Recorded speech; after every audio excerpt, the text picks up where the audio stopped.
되리라 하였으니. 여러분, 회개하라, 천국이 가까이 왔다. 이게 세례 요한이 그때 당시 사회를 향하여 말한 그런 한마디 말이었어요. 천국이 가까이 왔다는 것입니다. 천국이. 자, 그런데 가까이 있는 천국을 왜 못 누릴까요? 우리는 천국 같은 가정을 꿈꾸잖아요. 그렇죠? 천국 같은 가정 꿈꿔요. 우리가 가정에 집에 들어갔을 때 천국이다. 정말 그 바깥에서 힘들고 피곤하게 일한 가장이 집으로 들어왔을 때, 그래, 우리 집사람, 부인과 아들 이렇게 보면서 천국에서와 같은 그런 힘과 회복을 얻고, 그죠? 그런 안온함을 느끼고 따뜻함을 느끼고, 그 천국 같은 가정. 요즘에는 아내들도 일하잖아요. 아내가 일하고 들어왔을 때도 마찬가지 아니겠어요? 그렇죠? 자녀들도 바깥에서 이런저런, 학교에서 이런저런 일이 있어도 집에만 돌아가면 그것이 천국이다 하는 그런 마음을 가질 수 있으면 누가 막 떨어지고 어떻게 하겠습니까? 그렇죠? 가까이 있는데 가까이 있는 천국을 누리지 못한다. 문제잖아요. 천국 같은 교회를 생각하잖아요. 그렇죠? 천국은 교회의 지점이라고 옛날에 어떤 부흥가사가, 제가 어렸을 때 그런 말씀하시더라고요. 교회는 천국의 지점이다. 그래서 교회에 오면 천국 같아야 된다. 근데 왜 이 가까이 있는 천국을 모를까 하는 거죠. 오늘 세 가지를 말씀드립니다. 첫 번째, 우리 1절 말씀 같이 읽겠습니다. 그때 세례 요한이 이르러 유대 광야에서 전파하여 말하되. 세례 요한이 유대 광야에서 전파했다고 말했습니다. 무엇을 전파했습니까? 하나님의 말씀을. 그렇죠? 하나님의 말씀을 전파했습니다. 아니, 날마다 듣는 말씀인데 그게 뭐가 어렵나요? 안 그랬어요. 오늘 이 말씀을 우리가 성경 신학적으로 이렇게 보면, 그랬구나. 여기 이 사건은 보통 사건이 아니구나.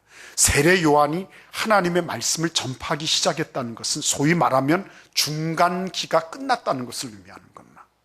그걸 알게 돼요. 중간기가 뭐냐? 구약 시대와 신약 시대에 샌드위치 그 패티처럼 이렇게 딱 끼어 있는 거예요. 그게 중간기예요. 그 중간기가 400년 지나갔습니다. 400년 기간 동안을 왜 중간기라 그러냐면, 그 기간 동안에는 하나님의 말씀이 없었어요. 하나님의 말씀이. 어떤 영감도 없었습니다. 어떤 메시지도 없었어요. 거짓 선지자들은 일어났지만 진짜 선지자는 말라기 이후로 다 끊어졌습니다.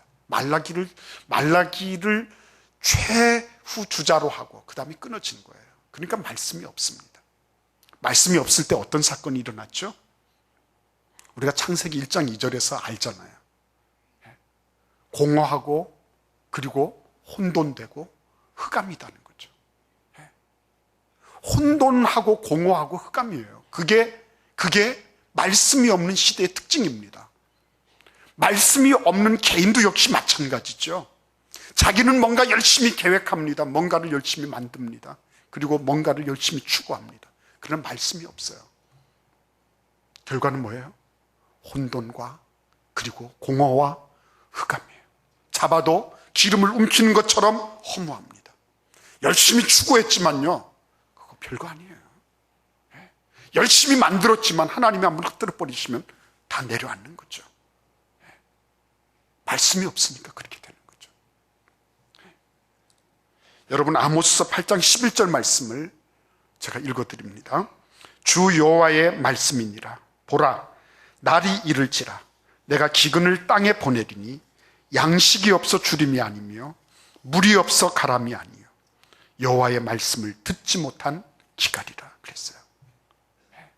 여러분, 내 생애 속에 하나님의 영감된 말씀이 없다고 하는 것은, 그거는 나가 다 붙어 있어요. 이것도 저것도 다 있지만 뭐가 없어요? 호흡이 없는 것과 같은 거예요. 심각한 것입니다. 여러분, 돈이 없어서 경제적으로 쪼들리기 때문에 천국을 못 이룬다? 그러면 돈 있는 사람들은 다 천국이어야 되잖아요. 왜 서로 부자 간에 아니면 형제간에 고소 고발하고 그렇게 그런 일들을 할까요? 그렇죠? 내가 힘이 없다고요? 권력이 없어서 천국을 못 이룬다고요? 안 그렇습니다, 여러분. 누가복음 3장 1, 2절 말씀을 보시면 거기 보면 황제로부터 총독 무슨 왕의 이름 쫙 등장하잖아요. 심지어 대제사장의 이름까지 등장합니다. 그러나 하나님의 말씀은 빈들에 있는 사가랴의 아들 요한에게 임했다고 말씀하고 있어요. 말씀은 권세가 있고 힘이 있다고 해서 주어지는 거 아닙니다. 그거 있으면 다 권부에 있는 사람들은 행복해야 될 것 아니겠어요? 근데 그것이 아니더라고요. 네. 여러분, 쾌락을 즐기면 그러면 다 될 것 같습니까? 쾌락의 끝이 무엇입니까? 여러분, 그 쾌락의 끝이라는 게 얼마나 허무한 것입니까? 더 강도 높은 거를 원하잖아요. 그래서 마약도 최종 단계까지. 그 다음에 뭐가 되는 거예요? 폐인되는 거잖아요. 자멸하는 것 아닙니까, 여러분? 네. 뭐가 없어서 우리가 행복하지 못하다, 천국을 이루지 못하다. 오늘 말씀해 보니까 그게 아니었습니다. 혼돈과 공허와 흑암은 그것은 말씀이 없어서, 나에게 영감된 말씀, 나에게 하나님께서 주시는 영원한 말씀이 없기 때문에, 그것으로부터 유리되어 있기 때문에 나온 것이다라고 하는 것을 오늘 성경은 증거하고 있는 것입니다. 그래서 여러분, 디모데후서 3장 16절 말씀에 보시면 모든 성경은 하나님의 감동으로 된 것으로 교훈과 책망과 바르게 함과 의로 교육하기에 유익하니 그랬어요. 한번 우리가 스스로 질문을 한번 해볼 필요가 있어요. 그동안에 나는 하나님의 말씀을 통하여 어떤 교훈을 얻었나? 한번 질문해 보십시오. 내가 그 말씀을 따라서 얼마만큼 하나님의 말씀 때문에 내가 가던 길에 책망을 받고 그리고는 그 길을 돌이켰나 생각해 보십시오. 그리고 그 내가 돌이킨 길을 계속해서 지속적으로 내가 걸어갔었나? 그것을 통해서 내가 얼마만큼 영적으로 훈련받았나? 이런 걸 한번 생각해 보시기를 바랍니다. 천국은 물질로 이루어진 것이 아닙니다. 천국은 인간적인 관계로 이루어지는 거 아니에요. 사람이 좋다고 생각하는 그런 것들로 말미암아 이루어지는 것이 아닙니다. 천국은 하나님의 말씀이, 하나님의 말씀의 능력이 주도해 가고 주재하시는 바로 그곳이 천국인 것입니다. 그래서 여러분, 오늘 이 말씀 속에서 세례 요한은 천국을 말하고 있다. 왜? 그가 하나님의 말씀을 받았기 때문에. 두 번째, 왜 우리가 가까이 있는 천국을 누리지 못할까? 자, 2절 말씀 같이 읽어볼까요? 회개하라, 천국이 가까이 왔느니라 하였으니. 느끼지 못하는 거, 알지 못하는 까닭은 뭐예요? 회개하지 않기 때문에. 이 회개한다는 말은 메타노메오라고 얘기하는 거예요. 메타노메오. 메타노메오라는 말은 달리 생각한다는 뜻이에요. 달리 생각한다. 지금까지 생각하던 것으로부터 다르게 생각을 전환한다는 것을 의미하는 것입니다. 생각 고치는 거죠. 생각 고치는 것입니다. 내 시각을 바꾸는 거예요. 내 시각을 바꾸는 거. 지금까지 의뢰이 그렇게 살아왔던 거, 거기에서부터 시각을 바꾸는 것입니다. 그게 메타노메오예요. 여러분, 이 말씀을 듣고 있는 유대인들은 어떤 사람들이었죠? 오늘 그 9절, 10절 말씀, 9절 말씀에 보시면 속으로 아브라함의 자손이라고 생각하지 말라. 내가 너희에게 이르노니 하나님이 능히 이 돌들로도 아브라함의 자손이 되게 하시리라. 이렇게 말씀하세요. 여러분, 100세 잡수신 할아버지가 90세 먹은 할머니하고 아기를 낳았다. 무슨 그런 일이 있냐. 본인들도 믿지 않고 껄껄 웃었어요. 근데 하나님이 그 일을 행하셨습니다. 그리고 그 아브라함의 후손들은, 그래, 우리 조상이 아브라함이야. 우리 아브라함이 하나님의 친구였으니까, 믿음의 조상이었으니까 나는 당연 난 천국 가. 이런 생각을 가지고 있었어요. 여러분, 천국 가는 게 쉽습니까? 이 사람들은 이 지금 회개하라, 천국이 가까이 왔느니라, 이 메시지를 듣고 있는 이 사람들은요, 천국을 아주 쉽게 여겼어요. 그래, 우리 조상 아브라함이 그렇게 했으니까 당근 나는 천국이야, 그렇게 생각했어요. 당근, 당연하게 생각하는 거. 당연하게 생각할 때 무슨 일이 벌어지는지 알죠? 경거망동하게 되잖아요. 무서운 게 없잖아요. 질서가 없잖아요. 당연한 건데 아니 내가 아브라함의 조상이 돼서 저 이방인들과 같지 아니하고 아브라함의 후손이 돼서 내가 천국 들어가는데 누가 뭐라 그러냐는 거죠. 안중에 아무것도 없는 것입니다. 그렇죠? 교만한 거죠. 교만한 거. 내 뜻대로, 내 생각대로 내가 합리하다고 생각하는 거, 그거를 다 이루면 그 사람은 되는 거예요. 가인의 후예들이 그러지 않았습니까? 자기들이 의식주 다 마련해 놓고, 그리고 지게 기구 다 발명해서 손쉽게 용이하게 살고, 그리고 남는 시간에는 뭐예요? 음악, 악기 만들고 문화예술 시간에 투입하고 다 그렇게 살았잖아요. 결과가 뭐였습니까? 결국은 멸망이었잖아요. 그렇죠?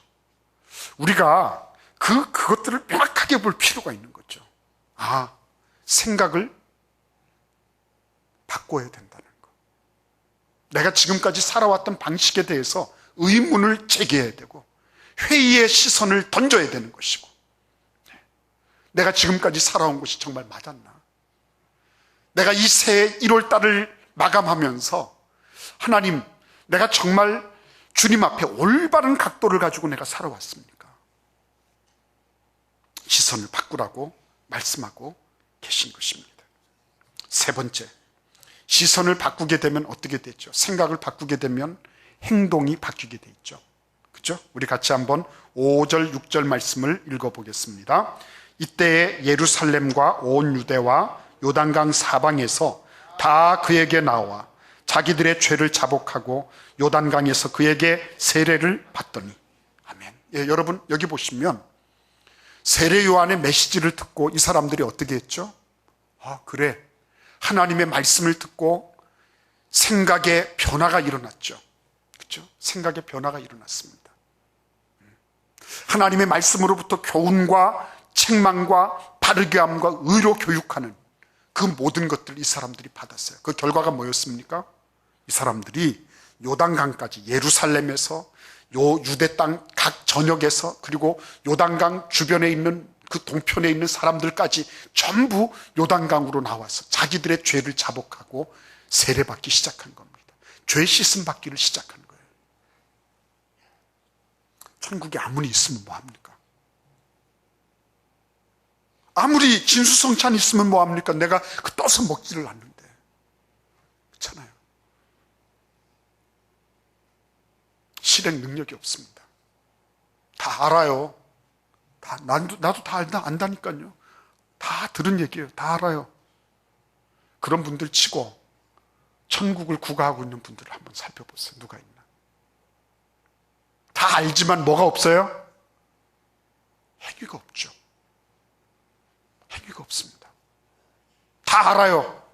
나누어야 되는 것도 알고,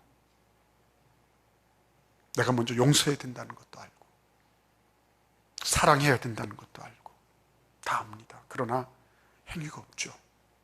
그래서 힘들어져요. 천국 가까이 있는데 천국 가까이 누리지 못하는 거죠. 출발은 말씀이 없기 때문입니다. 저는 여러분들께 간곡히 부탁드리고 싶어요. 천국은 상황과 조건이 만들어주는 것이 아닙니다. 그것은 여러분과 말씀의 상호 관계 속에서 일어나는 일이에요. 여러분이 어떻게 말씀에 접촉하느냐에 따라서 달라지는 겁니다. 교회 여러 가지 일들을 많이 알고 있다. 천국을 이루지 못합니다. 그게 우리를 천국의 시민으로 그걸 양육시켜주지 못합니다. 그러나 말씀에 들여치면, 말씀에서 교훈을 받고 말씀으로부터 그래, 내가 이렇게 한 것은 잘못된 거야, 책망을 받고 돌이켜서 바른 길을 걸어가고 그런 길을 견지할 수 있는 그러한 사람이 되면 하나님께서 어떻게 하신다고요? 그 사람을 사용하셔서 천국의 역사를 이루시는 거예요. 우리 같이 한번 이 말씀 읽어보겠습니다. 마태복음 3장 13절을 읽겠습니다. 이때에 예수께서 갈릴리로부터 요단강에 이르러 요한에게 세례를 받으려 하시니. 아멘. 세례가 필요 없으신 한 분이잖아요, 이분이. 그런데 왜 갈릴리에서부터 요단까지 오셔가지고 세례를 받으세요? 이분이 얼마나 부자연스러웠겠습니까? 얼마나 멋쩍었겠어요? 그죠? 세례 요한이 봤을 때는 얼마나 어색했겠습니까? 본인 자신이 세례 요한이 고백했던 것처럼, 아이고 내가 예수님한테 세례를 받아야지, 어떻게 예수님이 저한테 세례를 받으십니까? 이 얘기가 나오긴 늦었죠. 근데 왜 예수님이 이렇게 하시죠? 우리와 너무 하나 되기를 원하셨던 거예요. 우리와 너무너무 하나 되기를 원하셔서 우리의 삶 속에 그분의 모든 시각을 같이 동일시해서, 그래서 지금 줄에 서 계신 겁니다. 예수님은 어떻게 하세요? 죄 없으신 한 분이시잖아요. 근데 그 죄 없으신 한 분이 지금 어떻게 하고 계십니까? 죄인들 틈바구니에 계신 거예요. 왜요? 죄인들 구원하시려고. 그렇죠? 천국은 그런 곳입니다.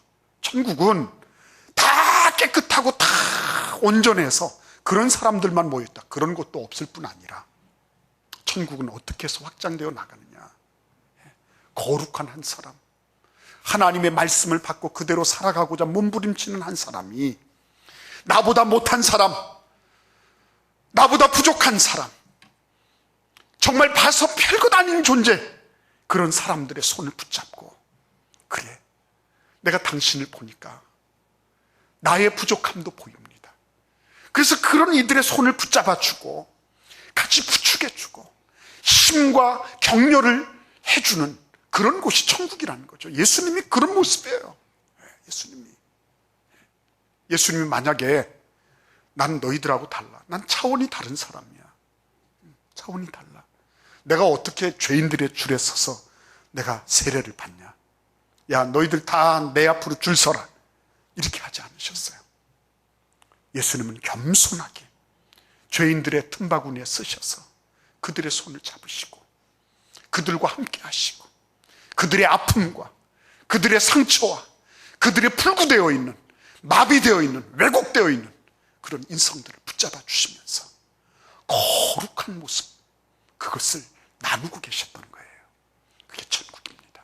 하나님께서 나만 거룩하라고 말씀하시는 것이 아니라 나를 통해서 거룩하지 못한 대상들이 새로워지고 힘을 얻고 용기를 얻는 그런 역사를 기대하고 계신 것입니다.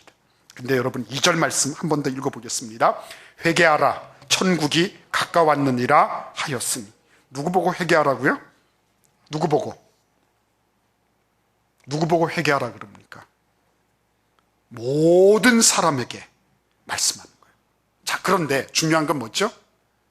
천국이 누구에게 열려 있다고요? 회개하는 어떤 사람에게? 모든 사람에게. 믿습니까, 여러분? 회개하는 모든 사람에게 열려 있는 거예요. 천국은 차별이 없는 곳입니다. 회개하는 사람들에게, 그 사람이 얼마나 가지고 있는지, 얼마나 그 사람이 이전에 어떤 일을 했는지, 천국은 차별이 없어요. 천국은 문턱이 없습니다. 천국은 그래서 너무너무 개방되어 있고 활짝 열려 있는 곳이에요. 얼마나 숨통 터지는 얘기인지 모르겠어요. 회개하는 사람이면 누구나 다 소유 가능한 것이 천국이다라고 말씀하고 계신 것입니다. 그 사람이 남자인지 여자인지, 노예인지 아니면 자유인인지, 아니면 그 사람이 헬라인인지 이방인인지 유대인인지, 아니면 그 사람이 되게 많이 배웠든지 덜 배웠든지 관계없어요. 그 사람이 어떤 출신인지, 피부 색깔도 묻지 않아요. 아무것도 묻지 않아요. 회개하는 사람들에게 다 열려있다. 천국은요 진짜 개방되어 있는 곳이다. 믿습니까, 여러분? 우리 모두가 다 소유할 수 있는 곳이다. 이렇게 말씀하고 계신 것입니다. 그런데 그것만으로 끝나지 않죠. 우리 같이 한번 마태복음 13장 33절을 읽어보겠습니다. 또 비유로 말씀하시되 천국은 마치 여자가 가루 서말 속에 갖다 넣어 전부 부풀게 한 누룩과 같으니라. 아멘. 예. 여러분, 천국이 어떻다고요? 천국은 처음에는 작게 시작했는데 나중에는 어떻게 해요? 전부 부풀게 만드는 능력이 있는 곳이에요. 처음에는 겨자씨 한 알만큼 이렇게 시작을 했는데, 그런데 엄청난 거목이 돼서 많은 새들이 와서 깃들이는 곳이 천국이에요. 천국은 성장하는 곳입니다. 여러분, 우리가 하나님의 말씀을 묵상한다고 해서 하루아침에 하나님의 말씀을 무불통제할 정도로 전문가가 됐다, 저는 이런 분을 본 적이 없어요. 그러나 10년, 20년 계속 말씀을 묵상하다가 가만히 보니까 저 양반이 예수님 같아요. 예수님 같아요. 저분이 생각하는 게 그렇게 고상할 수가 없어요. 그분의 인격을 보면 너무 부끄러울 때가 많아요. 그런 분들이 있는 거예요. 처음에는 미약합니다. 지금 내가 하나님 앞에 봉사해요. 섬겨요. 그런데 별로 그렇게 뭘 안 나타나요. 금세 효과가 없어요. 열매 맺지 못해요. 그런데 세월이 지나는 겁니다. 1년이 지나고 2년이 지나는 것입니다. 3년, 4년 지나는 것입니다. 지나고 보면 어느 순간 나도 생각하지 못했고 기대하지 못했던 그런 열매들이 하나씩 둘씩 생기기 시작하는 것입니다. 그게 천국이에요. 그래서 여러분, 이 천국의 놀라운 거룩성, 개방성, 이 성장성, 이런 거를 보면 그래, 우리가 낙심하고 좌절할 일이 없다. 그래, 하나님께서 나를 거룩하게 해주셨다. 그리고 내가 주님 앞에 혹시 잘못하더라도 빨리 돌이켜서, 그래서 주님 앞에 회개하면 된다. 그리고 그러면 하나님께서 나 같은 자라 할지라도 주님이 받으셔서 나를 키워주실 거다.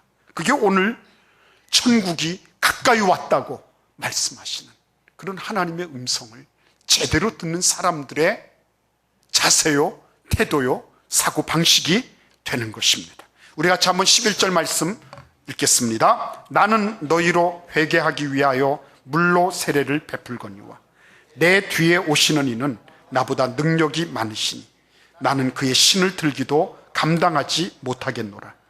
그는 성령과 불로 너희에게 세례를 베푸실 것이요 손에 키를 들고 자기의 타작마당을 정하게 하사 알곡은 모아 곡간에 들이고 쭉정이는 꺼지지 않는 불에 태우시리라. 아멘. 세례 요한은 이 대중을 향해서는 아주 분명하고 간단한 메시지를 전했습니다. 회개하라, 천국이 가까이 왔느니라. 아주 간단했어요.